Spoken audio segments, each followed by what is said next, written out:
What's going on, everybody?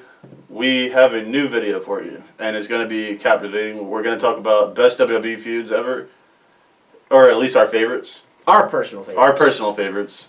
And there's one thing we got to say first. We did do this video once, but it didn't come out right, so we're doing it. We're redoing it. Yeah, we're redoing. This is our second try. The sound was off the whole time, and it was. Take our word for it. It was great. Yeah, it was. It was a great video. Okay. Sorry. Let us know how this video looks. By the way, we got a new camera. Let us know how it looks. If the quality's better, if the sound's okay. If it's not, let us know. We'll fix it. PM Reviews Cup. The other one's in the wash. Sorry to disappoint. There we go. There you go. There we go. All right. And let us know if you want one of these. Yeah, before we get this going, be sure to like the video and subscribe. It helps out more than you'll know. Check out our Twitter. Every day we're having NFL players retweet and/or reply to us. Yes. If you don't believe us, go look. Check all that stuff out. Be sure. It helps out more than you'll ever know. But let's get into it now. Here we go. Best WWE feuds in our opinion ever. Okay. I'm going to start off. I really liked John Cena and CM Punk. And mainly their 2011 run. Their 2011 run was incredible. It was definitely, I think, one of the best. Money in the Bank might be my favorite non-WrestleMania pay-per-view. And it's probably better than a lot of, in my opinion, better than half the WrestleManias because it was so good. That one, Money in the Bank, you're saying? That one, and I know it's just that one match that is mainly it. Like, I mean, the other matches are good, but it was like, that rivalry was probably my favorite rivalry that's happened in like the last like 10 years. It was a heck of a rivalry. I mean, if you look at it, it's like, there was so much kind of realism. There's a lot of realism, and there's like a rich background. CM Punk, he brought in a lot of reality. That's why I always say he's one of my favorite wrestlers ever. He's not afraid to go over the top. No. And the payoff was, normally like they'll have a really good feud, and then it's like, oh, the payoff's going to be so good, and it's like, okay, it wasn't that good. It was like, not only did they meet it, but the match was even better than it had to be. Yeah, it was a heck of a match. It was unbelievable. And especially then, like with the contract, the contract. Yeah, because all that was like a lot of realism, like you said. A lot of that was pretty legitimate. And Cena always hangs. Like, people will be like, oh, it was all CM Punk, but if half of the feuds we were talking about before we did this video were Cena, were like this guy and Cena, this guy and Cena, and it's like Cena's in some of the greatest. We kind of like mentioned to ourselves before we done this video the ones we're gonna say like on both of our ends, and Cena come up in a lot of them because I mean he's 15 years in the business. You have Cena and Edge. Cena and Edge. Cena and Orton is a classic. I know people are tired of it, but I mean, don't think about how you're tired of it. Think about how good it is. Yeah. One of my favorites is definitely Cena and The Rock. There's another one. I mean, it's another one, but I mean, it was good. That's a classic. That one was so good because the amount of truth that Cena was talking about The Rock, like how when he said he only come back to promote the Fast 5 movie and only come back to launch his Twitter account. Yeah, launch his Twitter account. I mean, whether you like The Rock or not, I mean, that's why. That's what he talked about. That's basically why he was back. I mean, and then that one promo where The Rock was talking about how he was trending worldwide, and John Cena come out and called him out for having this promo written on his wrist. I mean, get wrecked. That's one of the best moments in a promo ever. Even on the, because The Rock's the best guy on the mic in the company ever. Well, and John Cena said it like when he talked to Chris Jericho on like the podcast that he had on the network, Live with Chris Jericho. He was like, "You're the best guy on the mic. Come out here and come out here and play. Like, don't do that. Come out here and show us how good you are. Don't write." He's like, this is where the best in the world are. Like, come on, don't do that. Yeah. You're The Rock. You don't need to do that anyway. Why are you writing your... Exactly. You are The Rock. Like, you're the Ric Flair of our generation. Why are you doing that? Yeah. And Jericho was even like, I liked how you called him on that because it was like, nobody's really went at The Rock like that. Never. I mean, they kind of jokingly get a funny one-liner here and there, but nobody's like gotten like embarrassed The Rock. Cena did it. The Rock was stumbling over his words for like 5 minutes. If you watch that little video, The Rock's like pacing back and forth in the ring, and like Cena's where you guys are, and The Rock's pacing like this, and then Cena says it, and he stops, and he starts walking towards Cena, because that's a change in emotion. Like, that's not like I planned this. Well, once Cena left the ring, I was rewatching that the other day, because you didn't even tell me you were going to say that one, but like The Rock was like stumbling over his words, and like, he was like legitimately flustered. Yeah, he was mad. Like, I mean, it was Cena's had some good feuds. Like I said, Cena and Edge. These are like some honorable mentions. We're not going to go into them, but Cena and Edge, Cena and Orton, Cena and Daniel Bryan. Like, it wasn't really a feud, but it was a good match, and they had a short build to it. It was good. One of the feuds you want to talk about was Edge and Matt Hardy. Edge and Matt Hardy. Okay, this might be my favorite feud ever. if you want to talk realism, this is real. Like, the whole thing was real. This was the most real feud in WWE You got history. Matt Hardy and Lita. They dated for about 7 or 8 years, and then Matt gets hurt. He goes home, tries to recoup, and Edge and Lita start riding together. He said, "Go ahead." I was just listening to the podcast. Me too. I sent it to you. Yeah. And one thing led to another. They get to the point where they're talking every day, and then Matt Hardy finds out, and then he's ready to come back, and then they fire him because he went to the internet and let everything go out. And then they were to the point where it was like every night Edge and Lita were out there, the fans were taking over. They were saying, "We want Matt, and it was just like, we have to bring him back to quiet the chants. Yeah. So it was like the fans brought him back, and it was. And you go watch that one match stiff. they had. I mean, Matt Hardy legitimately got hurt. Like, he got hurt. They were killing each other. Yeah, they were actually hitting each other in that match. I mean, it was unbelievable. The match was so good. They were The promo going was at so it. good. And if you listen to some Edge has done a couple podcasts on it, and like he talks about how uncomfortable he was, like bringing their real life into the feud on TV. Like, he's like, I wasn't comfortable expressing my real life problems on TV. Like, I wasn't comfortable doing that, but they kind of forced me into doing it. Matt Hardy was kind of like, I have nothing left to lose. Plus, it made so much money. I mean, how can you not, like, you kind of have to do it. I mean. And they were just going to cut Matt Hardy, it sounds bad, and he's the one kind of getting screwed here, but guess what? He went to the internet, he kind of let everybody's personal lives out. We kind of have to get rid of him. You got to do it now. But the power of the fans brought him back. They brought him back. Because they just, like they did kind of like with a lot of things, they'll just chant something and chant it, and they're like, we have to bring him back, so they'll stop. Hijacking the show. Hopefully they'll do it with CM Punk. We can only hope. We can all only hope, if We you're can still in only this hope. video this long. Probably not. We gotta say Shawn and Brett.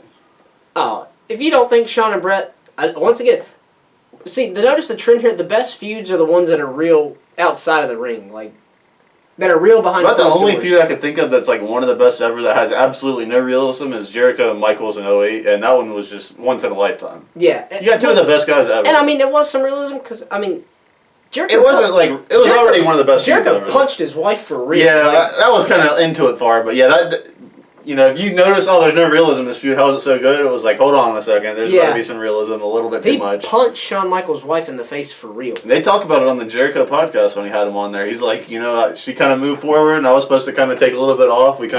She zinged when I should have zinged, and I zinged when she should have zinged. Hits her kind of in the lip, kind of barely catches her. And busted her open. And, he even gets into it like, WWE wants, usually if you notice WWE when there's a highlight with a move, they always do it in fast forward or full speed. Or they'll play it in slow motion, and right when the impact happens, they'll speed it up. Or if they do show it, it'll be like camera cut, so you can't really see. That time they're like, it is real, let's just let people see it. They can't deny that they see a fist hitting someone, and the face is like, like the close-up camera, the rippling of the skin kind of. Yeah. So it was kind of like, let's go with it. Kind of like the Matt Hardy and Edge feud. It's like the feuds where they just are like, let's go with it. This everyone's thinking it. Let's just go with it. Let's just do it. Those are always the best ones. I mean, Shawn and Michaels and Brett. Brett had been in the company all those years, and he felt like to him, Shawn Michaels didn't deserve to have the title, and that's just how he felt. And they each knew their reach good, but it was like we can't get along. We don't like each other. We're so different in our personalities. They're so different, but they're so the same. It's just like one of those kind of like, and I mean, paradoxes. I guess SummerSlam '97 rolls around and Survivor Series '97 rolls around and things got most controversial. Things got heated of all time. Let's just say things got a little heated. Yeah. Yeah. They got heated. They got heated the night after too. If you go watch Wrestling with Shadows the next night, Raw that next night, when Shawn Michaels thought it was funny to play Bret Hart's music over. Those fans, if you watch the fans, they were mad. They were mad because they really thought Bret Hart was like, they were like, he's coming out here to do something about this, and then Shawn Michaels ends up rolling around in the ring laughing. Whew, those fans were probably still mad. I remember back when he went back in 05. They still hated him. He went back to Montreal for the first time or something. They were booing him they still 8 years later or whatever. Yeah, that's crazy. But I mean, that feud was so good because it produced Shawn Michaels, who arguably went on to be the best guy in WWE history. Arguably, you can make a lot of people would say so, and Bret Hart's the other one. A lot of people would say you can make the argument. So I mean, it retired the best ever, and it created the best ever. I mean, I think if you're doing a top 5, it'd be like those two, Kurt Angle right here, Cena maybe. It depends on like if you're talking about best pure wrestler or best guy that Oh, we're carried talking the about best company. pure wrestlers. Okay. Yeah, if you're talking about best pure wrestlers, I mean those two, Styles, Angle. I mean, Eddie Guerrero, Chris Benoit. Chris Benoit. I mean, a lot of people. It's controversial, but a lot of. I mean, Nah, Chris I've Benoit, heard Kurt Angle say he thinks he's the best ever. I think Kurt Angle is the best ever. I think Kurt Angle said he thinks Chris Benoit is the best guy. And Jericho, the best guy the company's ever had. Everybody, like a lot of the some of the best guys ever. They'll tell you Chris Benoit. Another good feud was you said you wanted to do which one? Kane and Undertaker. Kane and Undertaker. I know a lot of people. You got to remember how good it was when it started. You can't kind of like Cena and Orton. Did they do it way too much? Absolutely. Once they were doing it in 2010, we were sick of it. Think about the first one. Think about '97. Think about WrestleMania 20. Think about WrestleMania. I think it was 18 or 19. They had like 3 WrestleMania or 2, I think. 2 or 3. Yeah. 2. And it was 2 2 because Triple H is the only guy that wrestled him 3 times.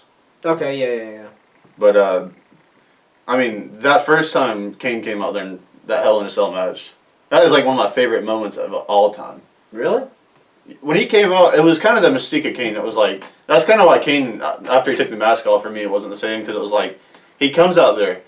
You gotta know, like, at this point in time, everybody thinks The Undertaker is the biggest, baddest guy of all time, which he was. And Kane comes out, and he's bigger than him. Yeah. And he was scarier, and nobody thought... The Undertaker was terrifying back in the day. Like, Kane comes out, he's bigger than him, he has the mask, he just rips off the cell door, he's the first one to do that. That's crazy. It was insane.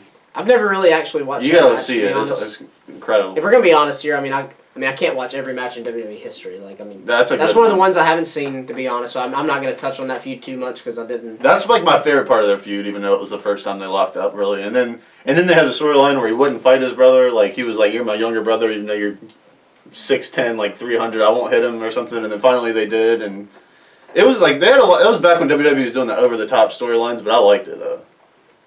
We have any more? We have another one we want to touch on? I know we could think another one. Let's see.